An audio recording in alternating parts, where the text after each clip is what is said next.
Permettez-moi d'abord de présenter le contexte de notre présence aujourd'hui à cet atelier qui est en réalité un atelier de partage entre la Direction générale des impôts et des domaines et l'ensemble des partenaires qui sont concernés par la mise en place et le développement de ce que l'on appelle les centres de gestion agréés. Les centres de gestion agréés, en réalité, existent dans notre dispositif depuis 1995. Mais par la suite, il y a eu des directives de l'UEMOA à partir des années de 2020. Et donc, ces directives-là, il a fallu les transposer dans l'ordre interne. Actuellement, nous avons déjà fini tous les travaux techniques. Il s'agit donc de rassembler les acteurs pour en discuter ensemble, faire les prévalidations avant de les présenter aux autorités.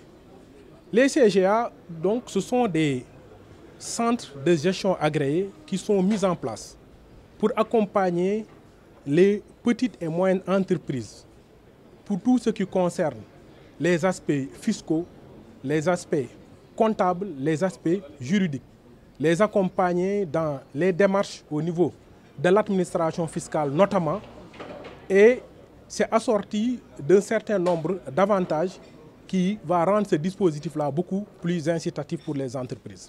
Donc la réforme vise d'abord la formalisation. Je n'ai pas besoin de le dire, l'essentiel, en tout cas une partie importante de notre économie est placée dans ce que l'on appelle encore le secteur informel, où, d'un point de vue réel, nous avons des acteurs qui sont des travailleurs ardus, qui tous les jours travaillent à contribuer économiquement au développement de ce pays. Maintenant, il faudra les aider à se formaliser, parce que notre conviction est que tous ces acteurs-là voudraient être formalisés. Le dispositif qui est mis en place à travers les CGA, mais comme j'ai dit, qui avait préexisté, là, il s'agit juste de les mettre à jour et de les renforcer et de les étendre à travers le territoire national.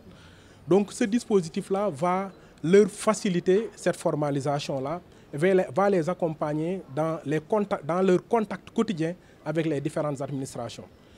Les objectifs que nous nous sommes fixés, effectivement, en sortant aujourd'hui de la salle, j'ai particulièrement insisté sur le chiffrage. Je vous donne un exemple. Depuis leur mise en place, depuis la mise en place de la loi en 1995, on n'a que 5 CGA qui ont été créés. Si on prend d'autres pays d'économie égale, sans que je n'ai besoin de les citer, au niveau de la sous-région, ils en sont à 120 en moyenne. Donc je n'ai pas besoin de vous décrire l'écart. Et je pense que si on a la prétention de compétir au même niveau que ces pays-là, on ne doit pas se fixer un objectif moindre. Il s'agit non seulement de résorber ce gap-là, mais de pouvoir totalement les dépasser. Donc à l'issue, je ne veux pas que ça soit fixé de façon verticale, à l'issue des échanges que nous aurons avec les acteurs, parce qu'il ne faut pas perdre de vue qu'à la base, les CGA sont des structures privées. Donc nous, on incite à leur mise en place. Mais leur mise en place ne dépend pas exclusivement de la DGID.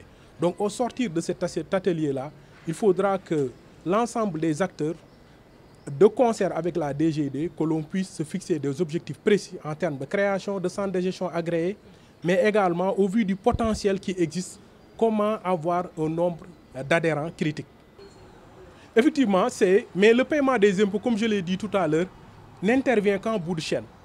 Parce que ce qui nous intéresse d'abord, lorsque nous sommes en face d'une entreprise, d'abord, il faudra qu'en termes de création, pour les structures de l'État qui s'en occupent, qu'on lui permette d'avoir une existence juridique qui lui offre toutes les garanties, non seulement de sa pérennisation, mais également de la pérennisation des emplois que cette entreprise-là est en train de générer et entend générer dans le futur.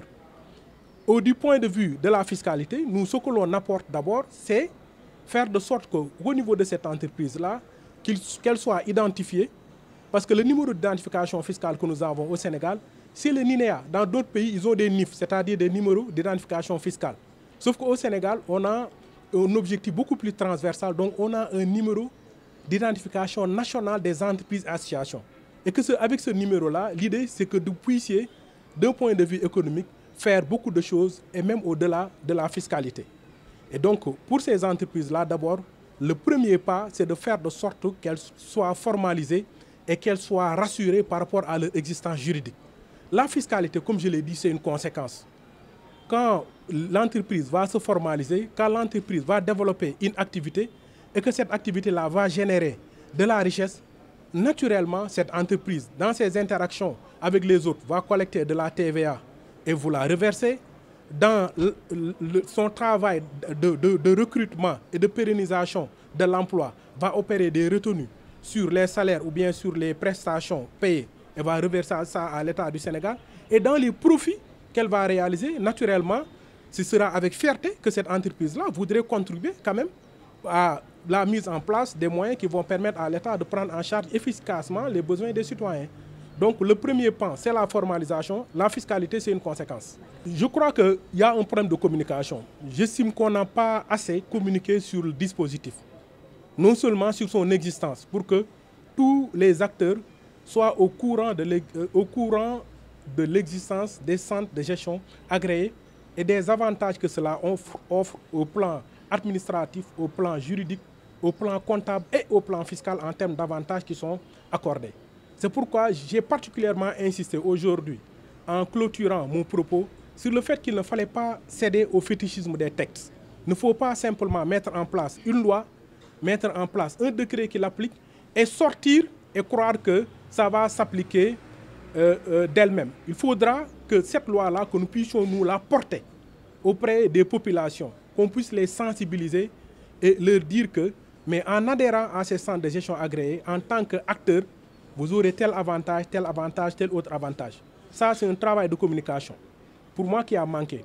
L'autre travail, et qui est lié à la question de la communication, c'est un problème de maillage également. Parce que tous les acteurs économiques ne sont pas concentrés à Dakar, Ziguinchor et Sédhiou, parce que c'est dans ces zones-là qu'on a créé les centres de gestion agréés.